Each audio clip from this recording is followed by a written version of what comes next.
How to fix Roblox Security Threat Detected.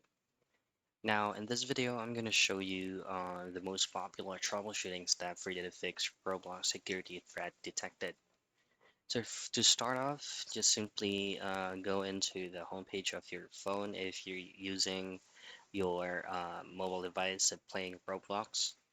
And next is locate your Roblox application, like so.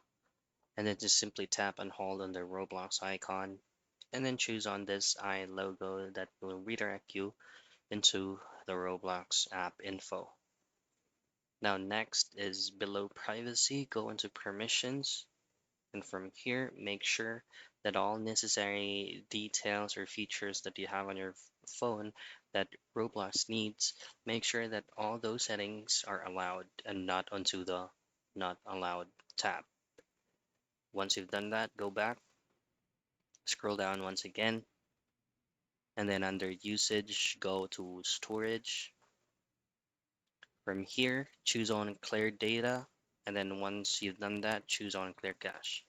Now, do not worry doing this method because it will not delete your account. It will just refresh the whole application so that you can try to relaunch it to see if that error message is not showing up once again. So those are the things that you can do for you to fix Roblox security threat detected.